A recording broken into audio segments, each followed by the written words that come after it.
ಸ್ನೇಹಿತರೆ ನಮಸ್ಕಾರ. ಇವತ್ತು ಧರ್ಮಸ್ಥಳ ಪ್ರಕರಣದ ಬಗ್ಗೆ $1 ಮಿಲಿಯನ್ ಪ್ರಶ್ನೆಯನ್ನು ನಾನು ಕೇಳಬೇಕು ಅಂತ ನಿಮ್ಮ ಮುಂದೆ ಬಂದಿದ್ದೀನಿ. ಇದು ಈ ಹೋರಾಟಗಾರರಿಗೂ ಅನ್ವಯಿಸುತ್ತೆ. ಅದ್ರ ಜೊತೆಗೆ ಈ ಹೋರಾಟಗಾರರನ್ನು ಬೆಂಬಲಿಸ್ಕೊಂಡು ಒಂದಷ್ಟು ಜನ ಕಮೆಂಟ್ ಮಾಡ್ತಿರಲ್ಲ, ಅವ್ರಿಗೂ ಕೂಡ ಈ ಒಂದು ಪ್ರಶ್ನೆ ಅನ್ವಯಿಸುತ್ತೆ. SIT ತನಿಖೆ ರಚನೆ ಆಗಿದ್ದು ಯಾರಿಂದ? ಭೀಮನಿಂದ. ಭೀಮ ಅಂತಂದರೆ ಯಾರು? ಚೆನ್ನಯ್ಯ. ಈ ಚೆನ್ನಯ್ಯ ರಚಿಸಿದಂತಹ, ಅಂದರೆ ಚೆನ್ನೈನಿಂದ ರಚನೆಯಾದಂತಹ SIT ಕಂಡ್ರೆ ಭಯ ಯಾರಿಗಿರ್ಬೇಕಾಗಿತ್ತು? ಟೆಕ್ನಿಕಲಿ ಯೋಚನೆ ಮಾಡಿ. ಧರ್ಮಸ್ಥಳ ಧರ್ಮಾಧಿಕಾರಿ ವೀರೇಂದ್ರ ಹೆಗ್ಗಡೆ ಅವರು ಎದರಿ ನಡಗಬೇಕಾಗಿತ್ತು. ನಡಗೋದು ಅಂತಂದರೆ ಮನೆಯಿಂದ ಆಚೆ ಬರಬಾರ್ದಾಗಿತ್ತು, ಯಾವ ಕಾರ್ಯಕ್ರಮದಲ್ಲಿ ಕಾಣಿಸ್ಕೋಬಾರ್ದಾಗಿತ್ತು, ಸುಮ್ಮನೆ ಒಂದು ಕತ್ತಲೆ ಕೋಣೆ ಒಳಗೆ ಕೂತ್ಕೋಬೇಕಾದಂತಹ ಪರಿಸ್ಥಿತಿ ಅವ್ರಿಗಿತ್ತು. ನಿಮ್ಮ ಪ್ರಕಾರ ಯೋಚನೆ ಮಾಡಿದ್ರೆ ಧರ್ಮಸ್ಥಳದವರ ಕುಟುಂಬ ಎದರಿ ನಡುಗಿ ಅಳಬೇಕಾಗಿತ್ತು. ಪ್ರತಿದಿನ ಕಣ್ಣೀರಿನಲ್ಲಿ ಕೈ ತೊಳಿಬೇಕಾಗಿತ್ತು. ಆದರೆ ವಿಚಿತ್ರ ಏನು ಅಂತಂದರೆ, ಈ SIT ರಚನೆ ಆಗಬೇಕು ಅಂತ ಹೋರಾಟ ಮಾಡಿದವನು ಮಹೇಶ್ ಶೆಟ್ಟಿ ತಿಮ್ಮರೋಡಿ ಹೋಗಿ ಕತ್ಲೆ ಕೋಣೆಯಲ್ಲಿ ಕೂತಿಯಾನೆ. ಗಿರೀಶ್ ಮಟ್ಟಣ್ಣ ಅದು ಯಾವ ಕೋಣೆಯಲ್ಲಿ ಕೂತಿದ್ದಾನೋ, ಅದು ಯಾರ ಜೊತೆ ಕೂತಿಯಾನೋ ಗೊತ್ತಿಲ್ಲ. ಎಷ್ಟರ ಮಟ್ಟಿಗೆ ಇವರೆಲ್ಲ ಔಸ್ಕೊಂಡು ಕೂತ್ಕೊಬಿಟ್ಟಿದ್ದಾರೆ ಅಂತಂದರೆ, ಬಹುಶಃ ಕರ್ನಾಟಕದ ಇತಿಹಾಸದಲ್ಲೇ ಮೊಟ್ಟ ಮೊದಲ ಬಾರಿಗೆ ದೂರುದಾರರೇ ಸಿಕ್ಕಾಕೊಂಡಿರುವಂತಹ ಒಂದು ದೊಡ್ಡ ಷಡ್ಯಂತ್ರದ ಭಾಗ ಇದು ಅಂತ ನಾನು ಕರಿತೀನಿ. ಎಷ್ಟರ ಮಟ್ಟಿಗೆ ಇವ್ರು ನಾಟಕಗಳು ಆಡಿದ್ರು ಅನ್ನೋದನ್ನು ನೀವು ಯೋಚನೆ ಮಾಡಿ. 2013ರಿಂದ ಸೌಜನ್ಯ ಪ್ರಕರಣವನ್ನು ಇಟ್ಕೊಂಡು ಎಳ್ಕೊಂಡು ಬಂದು ಇವತ್ತು ಸಾವಿರಾರು ಶವಗಳು, ನೂರಾರು ಶವಗಳು ಧರ್ಮಸ್ಥಳದ ಆಳದಲ್ಲಿ ಅವತ್ತಿದೆ ಅನ್ನೋ ಲೆಕ್ಕಾಚಾರದವರೆಗೂ ಬಂದ್ಬಿಟ್ರು. ಇನ್ನೊಂದು ಸ್ವಲ್ಪ ದಿನ ಇವ್ರನ್ನ ಬಿಟ್ಟಿದ್ದಿದ್ರೆ ಧರ್ಮಸ್ಥಳ ಮಂಜುನಾಥನ ಗರ್ಭಗುಡಿಯಲ್ಲಿರುವ ಈಶ್ವರ ಲಿಂಗನ ಕೆಳಗೂ ಒಂದಷ್ಟು ಹೆಣಗಳಿವೆ ಅಂತ ಹೇಳ್ಬಿಡ್ತಿದ್ರು. ಆದರೆ ಮಂಜುನಾಥ ಅವ್ರವ್ರಿಗೂ ಕರೆಸ್ಕೊಳ್ಳಿಲ್ಲ. ಬಾಹುಬಲಿ ಬೆಟ್ಟದವರೆಗೂ ಬಂದಂತಹ SIT ತಂಡ ಅವತ್ತು ಇವ್ರ ಕೌಂಟ್ಡೌನ್ ಸ್ಟಾರ್ಟ್ ಆಯಿತು. ಇವರು ಷಡ್ಯಂತ್ರದ ಭಾಗವನ್ನು ರಚನೆ ಮಾಡಿದಂತಹ ಒಂದು ಸ್ಕ್ರಿಪ್ಟನ್ನು ನೀವು ಯೋಚನೆ ಮಾಡ್ಕೊಂಡು ಬನ್ನಿ. ಸೌಜನ್ಯ ಪ್ರಕರಣ ಫಸ್ಟ್ ತಗೊಬಂದರು. ಆ ಸಮೀರ್ ಮುಲ್ಲನ್ ಹತ್ರ ಒಂದು ವಿಡಿಯೋ ಮಾಡಿಸಿದ್ರು ಸೌಜನ್ಯ ಪ್ರಕರಣದ ಬಗ್ಗೆ. ಸಣ್ಣ ದಣಿಗಳ ಮಗ ಹಿಂಗೆ ಮಾಡ್ದ, ಅದು ಮಾಡ್ದ ಅಂತ ವಿಡಿಯೋಗಳು ಮಾಡಿಸಿದ್ರು. ಅದಾದಮೇಲೆ ಹೋಗ್ತಾ ಇವ್ರು ಎಲ್ಲಿ ನಿಲುವೆಲ್ಲಿ ಬಂತು ಭೀಮನ್ ಕರ್ಕೊಬರೋವರೆಗೂ ಬಂತು. ಧರ್ಮಸ್ಥಳದ್ದು ನೂರಾರು ಶವಗಳ ಪ್ರಕ್ರಿಯೆ 2013ರಿಂದ ಯಾಕೆ ಮಾತಾಡಲಿಲ್ಲ? ಇದೇ ಸಮೀರಾ ಬಂದ ಮೇಲೆ ಯಾಕೆ ನೂರಾರು ಶವಗಳನ್ನ ಎತ್ಕೊಬಂದರು? ಈಗ ಇವ್ರಿಗೆ ಗೊತ್ತಿತ್ತಲ್ವಾ. ಈಗ ಜಯಂತ ಏನು ಹೇಳ್ತಾನೆ, ನಾನೇ ಸಾಕ್ಷಿ, ನಾನು ನೋಡಿದ್ದೀನಿ, ಇವ್ರು ಊತಾಗ್ತಾ ಇದ್ದಿದ್ದು ನಾನು ನೋಡಿದ್ದೀನಿ ಅನ್ನುವಂಥ ವಿಚಾರಗಳನ್ನ ಭಾಳಷ್ಟು ಕಡೆ ಮಾತಾಡಿರೋದನ್ನು ನೀವು ಕೂಡ ನೋಡಿರ್ತೀರಿ. ಹಾಗೆ ನಾನು ಕೂಡ ನೋಡಿದ್ದೀನಿ. ಇಷ್ಟೆಲ್ಲ ಮಾತಾಡಿರೋ ಮನುಷ್ಯ 2013ರಿಂದ ಬಾಯಲ್ಲಿ ಐಸ್ ಕ್ಯಾಂಡಿ ಇಟ್ಕೊಂಡಿದ್ನ. ಈ ಮಹೇಶ್ ಶೆಟ್ಟಿ ತಿಮ್ಮರೋಡಿ ದೊಡ್ಡ ವೀರ ಧೀರ ಶೂರ ಅಲ್ವಾ? ದೊಡ್ಡ ಹೋರಾಟಗಾರ ಅಲ್ವಾ? ದೊಡ್ಡ ಹಿಂದೂ ಪರ ಹೋರಾಟಗಾರ ಅಲ್ವಾ? ಜೈನರ ಕೈಯಲ್ಲಿ ದೇವಸ್ಥಾನ ಇದೆ ಅನ್ನೋ ಕಾರಣಕ್ಕೋಸ್ಕರ ಅವರನ್ನು ವಿರೋಧ ಮಾಡ್ತಿರುವಂತಹ ವ್ಯಕ್ತಿ ಅಲ್ವಾ? 2013ರಲ್ಲಿ ಸೌಜನ್ಯ ಪ್ರಕರಣವಾದಾಗಿನಿಂದ ಏನು ಮಾಡ್ತಾ ಇದ್ದ? ಸೌಜನ್ಯ ಪ್ರಕರಣಕ್ಕೆ ಹೋರಾಟ ಮಾಡ್ತಿದ್ದ ಇವನು ನೂರಾರು ಶವಗಳಿಗೆ ಯಾಕೆ ನ್ಯಾಯ ಕೊಡಿಸ್ಬೇಕು ಅಂತ ಅನಿಸ್ಲಿಲ್ಲ. ಆಯ್ತಪ್ಪ, ಇವ್ರಿಗೆ ನೂರಾರು ಶವಗಳ ವಿಚಾರ ಎತ್ತಿದ್ರೆ ಭಯ ಇತ್ತು ಅಂತಂದರೆ, ಧರ್ಮಸ್ಥಳದಲ್ಲಿ ಸೌಜನ್ಯ ಪ್ರಕರಣದ ಬಗ್ಗೆ ಧ್ವನಿ ಎತ್ತೋ ಧೈರ್ಯ ಇರುವ ಇವನಿಗೆ ಸಾವಿರಾರು ಶವಗಳು, ನೂರಾರು ಕೊಲೆಗಳ ಬಗ್ಗೆ ಯಾಕೆ ಧೈರ್ಯ ಎತ್ತಿಲ್ಲ? ಇವ್ರ ಬಾಯಲ್ಲಿ ಬರ್ತಾ ಇದ್ದಿದೆಯಲ್ಲ ಯಾವುದು? ಆನೆ ಮಾವತನ case, Padmalatha case, Vedavalli case, Sowjanya case. ಇಷ್ಟು ಕೇಸು ಒಂದು 5-6 ಅಂತ ಇಟ್ಕೊಳ್ಳಿ. 5-6 ಕೊಲೆಗಳಿಂದ ತಗೊಂಡೋಗಿ 100 ಕೊಲೆವರೆಗೂ ಯಾಕೆ ತಗೊಂಡೋಗಿ ನಿಲ್ಲಿಸಿದ್ರು? ಇದು ನನ್ನ $1 ಮಿಲಿಯನ್ ಕ್ವಶನ್ ಅಂತ ನಾನು ಕರಿತಾ ಇದ್ದೀನಿ. ಕೇಳಿ, SIT ಬಂದಿದ್ದು ತನಿಖೆ ಮಾಡಲಿಕ್ಕೆ ಏನನ್ನ? ಧರ್ಮಸ್ಥಳದಲ್ಲಿ ನಡೆದಂತಹ ಭೀಕರ ಕೃತ್ಯಗಳಿಗೆ ನ್ಯಾಯ ಕೊಡಿಸ್ಬೇಕು ಅಂತ SIT ಬಂದಿದ್ದು. ಭೀಕರ ಕೃತ್ಯ ಮಾಡಿದವ್ರು ಯಾರು ನಿಮ್ಮ ಪ್ರಕಾರ ಯೋಚನೆ ಮಾಡಿದ್ರು ಅಂದರೆ ಧರ್ಮಸ್ಥಳದವರು ಭೀಕರ ಕೃತ್ಯವನ್ನು ಮಾಡಿದ್ರು. ಆ ಭೀಕರ ಕೃತ್ಯವನ್ನು ಮಾಡಿದವರೇ ಧೈರ್ಯವಾಗಿ ಅದನ್ನು ಸ್ವಾಗತಿಸ್ತಾರೆ, ಪತ್ರಿಕಾ ಪ್ರಕಟಣೆಯನ್ನು ಮಾಡ್ತಾರೆ ಧರ್ಮಸ್ಥಳದಿಂದ.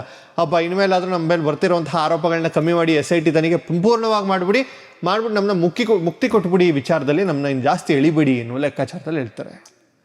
ಇದೇ ಯಾರು ಹೋರಾಟಗಾರರು ಅಂತ ಅನ್ಸ್ಕೊಂಡವರು, ಸೌಜನ್ಯ ಪರ ಹೋರಾಟಗಾರರು ಅಂತ ಕರ್ಸ್ಕೊಂಡವರು, ಅವರು ಕೂಡ ಸ್ವಾಗತವನ್ನು ಮಾಡಿದರು. ಈಗ ಅದೇ FIR ಸ್ಕ್ವಾಶ್ ಮಾಡಿ ಅಥವಾ ನಮ್ಮನ್ನು ಈ ಪ್ರಕರಣದಿಂದ ಕೈ ಬಿಟ್ಟುಬಿಡಿ ಅಂತ ಕೇಳ್ಕೊಳ್ಳೋಕೆ ಹೋಗಿದ್ದಾರೆ ಅಂತಂದರೆ ಎಷ್ಟರ ಮಟ್ಟಿಗೆ ಧೃತಿಗೆಟ್ಟಿದ್ದಾರೆ ಅನ್ನೋದನ್ನು ಯೋಚನೆ ಮಾಡಿ. ಬಹುಶಃ ಈ ಷಡ್ಯಂತ್ರದ ಭಾಗವನ್ನು ತನಿಖೆ ಮಾಡಲಿಕ್ಕೆ ರಾಷ್ಟ್ರ ಮಟ್ಟದ ಯಾವುದಾದ್ರೂ ತನಿಖಾ ಸಂಸ್ಥೆ ಬಂದು ತನಿಖೆ ಮಾಡಿದ್ರೆ ಮಾತ್ರ ನನ್ನ ಲೆಕ್ಕಾಚಾರದಲ್ಲಿ ಇವರ ಬೆನ್ನು ಮೂಳೆ ಮುರಿಲಿಕ್ಕೆ ಸಾಧ್ಯ ಆಗುತ್ತೆ. ಇಲ್ಲ ಅಂತಂದರೆ ಇದೀಗೆ ಮುಗಿದೋಯ್ತು, ಷಡ್ಯಂತ್ರ ಮಾಡಿದ್ರು, ಷಡ್ಯಂತ್ರ ಮಾಡಿದವ್ರು ನೆಮ್ಮದಿಯಾಗಿ ಅವ್ರ ಪಾಡಿಗೆ ಅವ್ರ ಮನೇಲಿರ್ತಾರೆ. ಷಡ್ಯಂತ್ರ ಮಾಡಿಸ್ಕೊಂಡವರು ಇಷ್ಟು ದಿನ ಬೀದಿಲಿ ಅವಮಾನ ಮಾಡಿಸ್ಕೊಂಡ್ರಲ್ಲ, ಆ ಅವಮಾನ ಮಾಡಿಸ್ಕೊಂಡು ಅನುಭವಿಸ್ಕೊಂಡು ಸುಮ್ಮನಿರ್ಬೇಕಾಗತ್ತೆ. ಇದು ಇಲ್ಲಿಗೆ ನಿಲ್ಲಬಾರ್ದು. ನನಗ್ಯಾಕೋ ಈ ಬೆಳವಣಿಗೆಗಳನ್ನೆಲ್ಲ ನೋಡ್ತಾ ಇದ್ದರೆ SIT ಹಾದಿ ತಪ್ಪು ಹೋಗ್ತಿದೆ, ಅಥವಾ SITಯನ್ನು ಹಾದಿ ತಪ್ಪಿಸ್ತಾ ಇದ್ದಾರೆ ಕೆಲವೊಬ್ಬರು ಸೇರಿ ಅಂತ ಅನ್ನಿಸ್ತಾ ಇದೆ. SIT ಸಂಪೂರ್ಣ ಸ್ವಾತಂತ್ರ್ಯವನ್ನು ಕೊಟ್ಟಿದ್ರಿ, ಅದೇ ರೀತಿಯ ಸ್ವಾತಂತ್ರ್ಯವನ್ನು ಮುಂದಿನ ದಿನಗಳಲ್ಲೂ ಮಾಡಿ ಷಡ್ಯಂತ್ರಕಾರರನ್ನು ಯಾವುದೇ ಕಾರಣಕ್ಕೂ ಬಿಡಬಾರ್ದು. ಅವರು ಒಳಗೋಗಬೇಕು. ಒಳಗೆ ಹೋಗುವ ತನಕ ಹೋರಾಟ ನಿಲ್ಲಿಸಬೇಡಿ. ನಾನು ಧರ್ಮಸ್ಥಳದ ಪರವಾಗಿ ಗಟ್ಟಿಯಾಗಿ ನಿಂತಹ ಎಲ್ಲ ಹೋರಾಟಗಾರರಿಗೆ, ಯೂಟ್ಯೂಬರ್ಸ್ಗೆ, ಮಾಧ್ಯಮದವರಿಗೆ ಒಂದು ಕರೆಯನ್ನು ಕೊಡ್ತೇನೆ, ಸುಮ್ಮನಾಗಬೇಡಿ. It's not the right time to keep silence. ನಿಮ್ಮ ನಿಶ್ಶಬ್ದತೆ ಬೇರೆಯಿಂದ, ಬೇರೆ ಕಡೆಯಿಂದ ಬೇರೆ ರೀತಿಯ ಸುನಾಮಿಯನ್ನು ಸೃಷ್ಟಿ ಮಾಡುತ್ತೆ. ಬೇಡ.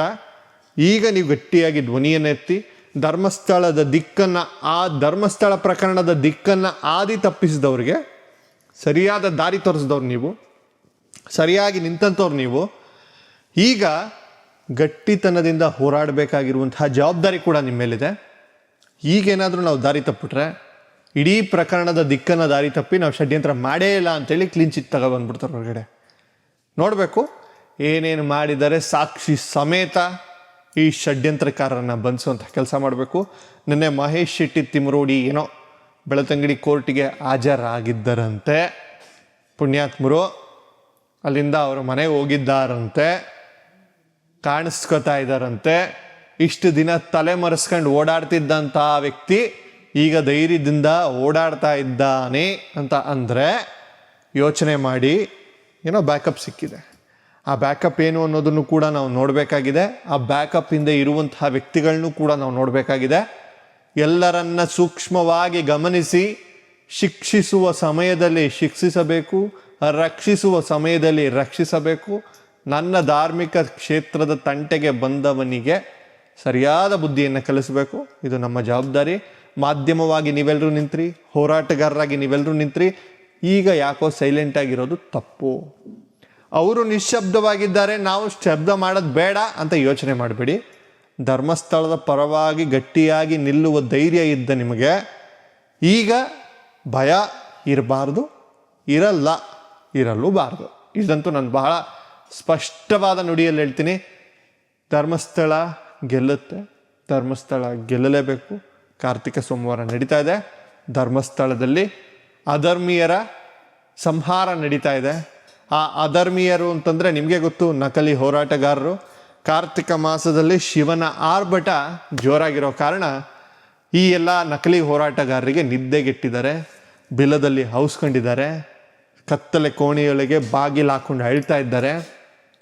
ಗಿರೀಶ್ ಮಠನ ಏನೋ ಸಿಕ್ಕಾಪಟ್ಟೆ ಮೊನ್ನೆ ನೊಂದುಕೊಂಡು ಹತ್ತು ಬಿಟ್ಟ ಅನ್ನುವಂಥ ಇನ್ಫಾರ್ಮೇಷನ್ ಇದೆ. ನಿಮ್ಮಲ್ಲಿರೋರು ನೀವೇ ಹೊಡೆದಾಡ್ತಾ ಇದ್ದೀರಾ.